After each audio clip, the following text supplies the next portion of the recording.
सुमित्रा जी का बेटा था अमित और बहू का नाम था अमृता। सुमित्रा जी की बहू की बातें सुनकर ऐसा लगता था कि जैसे वो बहुत इंटेलिजेंट है, क्योंकि उससे कभी भी कोई भी सवाल पूछो फट से जवाब दे देती थी। अरे भाई, उसके जवाब से तो गूगल भी पीछे रह जाता था।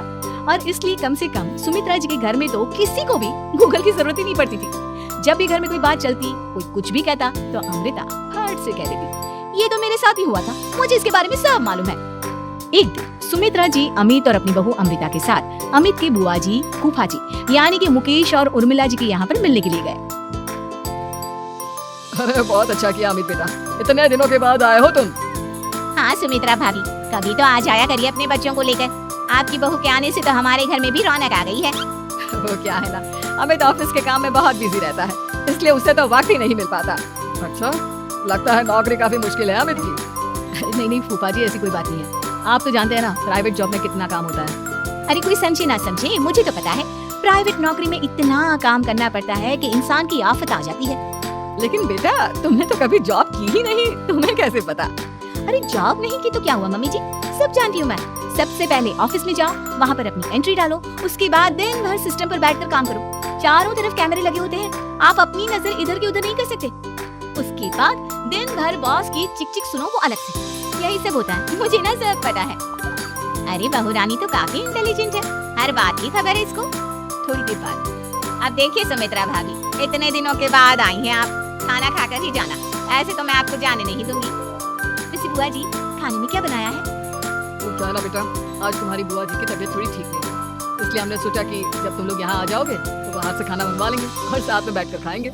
लेकिन बस प्रॉब्लम इतनी सी है कि मुझे बाहर से खाना ऑर्डर करना नहीं आता।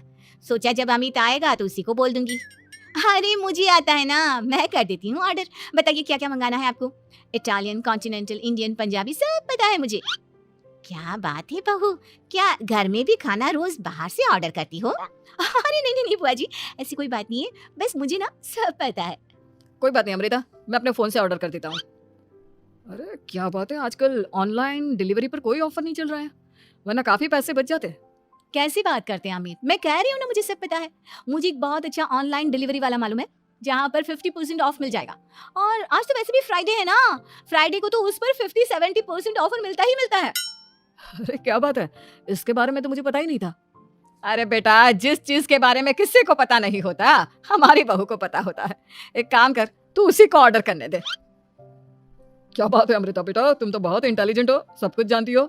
कुछ दिनों के बाद सुमित्रा जी की कुछ सहेलियां उनसे मिलने के लिए आती हैं। अरे सुमित्रा बहन कैसी हो, बहू कैसी है तुम्हारी? अरे पूछिए मत, बहुत इंटेलिजेंट है मेरी बहू, सब कुछ जानती है। क्या बात है, बहू के आने के बाद तो औरतें दुखी हो जाती है, लेकिन तुम तो बहुत खुश लग रही हो। वो क्या है ना, मेरी बहू है ही इतनी अच्छी। अरे तो बुलाओ ना, हमारे साथ बैठेगी, बातें करेंगी तो हमें भी अच्छा लगेगा। सुमित्रा जी अमृता को बाहर बुलाती हैं और उसके बाद सब लोग बातें करने लगते हैं। क्या बताऊं, कुछ दिनों से घुटनों में इतना दर्द हो रहा है कि चला भी नहीं जाता। अब बुढ़ापे में तो ये सब चलता ही रहता है, क्या कर सकते हैं। आंटी जी, आप योगा करिए, योगा और साथ में ना काले तिल खाया करिए, आपके घुटनों का दर्द भाग जाएगा। लेकिन तुमको ये सब कैसे पता बेटा? अरे मेरे भी घुटनों में दर्द होने लगा था, मैंने योगा किया और काले तिल के साथ गुड़ मिलाकर उनके लड्डू बनाकर खाए, एकदम ठीक हो गए हैं मेरे पैर। अमृता, ये तुम क्या कह रही हो? इतनी कम उम्र में तुम्हारे पैरों में दर्द कैसे हो सकता है? अरे मम्मी जी सच कह रही हूँ, एक बार अगर कोई ये नुस्खा अपना लेना बस मजा आ जाए। ठीक है बेटा, अगर तुम कहती हो तो मैं ये करके देखती हूँ। मुझे सब पता है आंटी जी, ये मेरे साथ हो चुका है, इसीलिए तो बता रही हूँ मैं आपको, ऐसे नहीं बताती किसी को। कुछ दिनों के बाद अमित अमृता को अपने दोस्तों के साथ घूमने के लिए ले जाता है।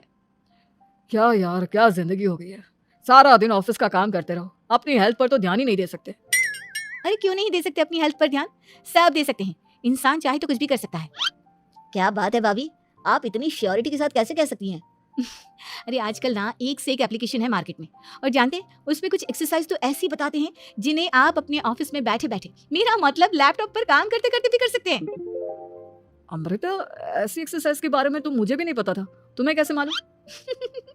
अरे मुझे सब पता है, हर चीज की खबर रखती हूँ मैं, जानते हैं ना आप।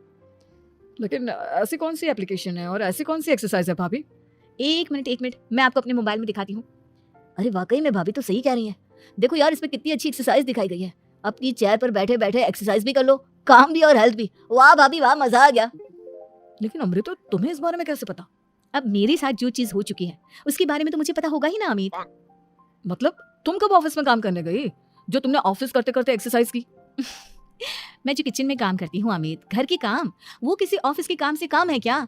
बस मैं भी वो सब करते करते इनमें से कुछ एक्सरसाइज ट्राई कर लेती हूँ, इसलिए मुझे सब पता है। सही है यार, तुम तो बहुत इंटेलिजेंट हो। कुछ दिनों के बाद ये क्या है? एक दोस्त ने मेरे साथ एक मजाक किया है लेकिन समझ में ही नहीं आ रहा। अरे बेटा तो अमृता से पूछ लेना, उसके पास कोई ना कोई जवाब जरूर होगा। ठीक कहती है मम्मी जी, मैं सब जानती हूँ। लेकिन अमृता ये थोड़ा मुश्किल है, सोच लो। मेरे लिए कुछ भी मुश्किल नहीं, दुनिया की कोई भी पहेली हो मैं चुटकी में सॉल्व कर लेती हूँ। अच्छा ठीक है, देखो मेरे दोस्त ने मुझे एक खाली पेपर दिया है और कहा है कि इस पर उसने मेरे लिए कुछ मैसेज लिखा है।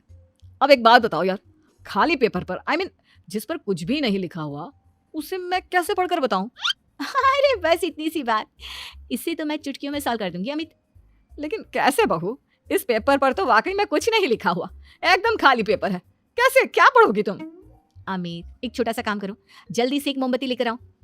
अरे बहू, पेपर में आग लगाने का इरादा है क्या? नहीं नहीं मम्मी जी, इस पेपर पर अमित के दोस्त का लिखा हुआ मैसेज पढ़ने का इरादा है।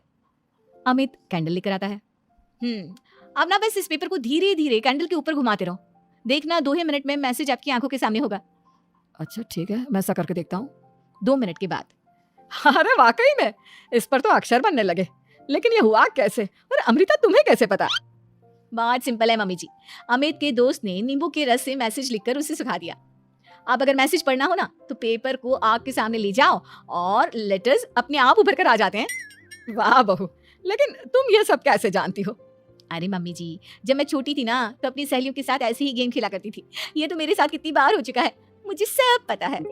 थैंक यू यार अमृता, तुम्हारी वजह से हमें कुछ भी सोचने की जरूरत ही नहीं पड़ती, तुम सब कुछ बता देती हो। कुछ दिनों के बाद सुमित्रा जी को अमृता के प्रेग्नेंट होने की खुशखबरी मिलती है और सुमित्रा जी अमृता को डॉक्टर के यहाँ लेकर जाती है। देखिए सुमित्रा जी, आपकी बहू की तबीयत बिल्कुल ठीक है, किसी भी तरह की चिंता करने की कोई जरूरत नहीं है, लेकिन हाँ उनको आयरन वाली डाइट खाने की बहुत जरूरत है। ठीक है डॉक्टर साहब, आप बता दीजिए मैं अपनी बहू को क्या क्या खिलाऊं ताकि उसकी तबीयत ठीक रहे और आने वाले बच्चे की भी। अरे मम्मी जी, इसमें डॉक्टर से पूछने की क्या जरूरत है, किशमिश है, अनार है, पालक है, ये सब खाना चाहिए, आयरन का लेवल बिल्कुल बराबर रहता है। अरे वाह, आपकी बहू तो सब कुछ पहले से ही जानती है। ये तो बहुत अच्छी बात है। देखो आयरन के साथ तुम्हें कैल्शियम भी खाना होगा, जानती हूँ मैं। अगर आयरन की खाली सप्लीमेंट लेते हैं और कैल्शियम नहीं लेते तो बॉडी उसे अच्छे से एब्जॉर्ब नहीं कर पाती, सब पता है मुझे। बहू ये भी मालूम है? हाँ मम्मी जी, आप तो जानती है ना, मुझे सब पता है। आपकी बहू की बातें सुनकर अच्छा लग रहा है। मुझे ऐसी बहुत कम लड़कियां मिलती हैं जिन्हें इतनी नॉलेज होती है, सारे सवालों के जवाब देती है। और हमारे इंडिया में तो वैसे भी हालात बहुत खराब है। बिल्कुल ठीक कह रहे हैं आप डॉक्टर साहब, लेकिन मैं उन लड़कियों की तरह नहीं हूँ, बहुत ख्याल रखती हूँ मैं हर चीज का। और जानती हैं आप, हमारे घर में तो किसी को किसी चीज के बारे में गूगल करने की जरूरत ही नहीं पड़ती। बिल्कुल ठीक कह रही है अमृता, अरे कुछ भी पूछ लो, इसे सब पता होता है। अरे वाह, तुम तो बड़ी कमाल की लड़की हो। चलो ये तो बहुत अच्छी बात है, लेकिन फिर भी डॉक्टर की सलाह पर पूरा ध्यान देना चाहिए। वैसे क्या चाहिए तुम्हें, बेटा या बेटी? अरे डॉक्टर साहब, कुछ भी हो जाए, बस बच्चा अच्छे से हो जाना चाहिए। मुझे तो दोनों में से किसी से कोई भी परेशानी नहीं। और सुमित्रा जी आप? डॉक्टर मैडम, मुझे तो लड़के और लड़की में कभी भेद करने की आदत ही नहीं है, पोता आए या पोती, मेरे लिए तो दोनों एक बराबर है। सुनकर अच्छा लगा। वैसे आप जानती हैं, हमारे यहाँ पर तो लोगों को बड़ी बेचैनी रहती है ये जानने की कि पेट में लड़का है या लड़की, लेकिन विदेशों में ऐसा नहीं होता। हाँ, वहाँ पर तो सब कुछ पहले से ही बता देते हैं ना। ये भी कोई बात हुई भला? लेकिन तुम्हें कैसे पता कि वहाँ पर सब कुछ पहले ही बता देते हैं? अच्छा हाँ, तुम तो सब कुछ पहले से ही जानती हो ना, तुम्हारे साथ तो सब कुछ पहले से ही हो चुका होता है। नहीं नहीं मम्मी जी, ये तो मेरे साथ पहली बार हो रहा है, इसलिए मैं ये डायलॉग नहीं बोल सकती।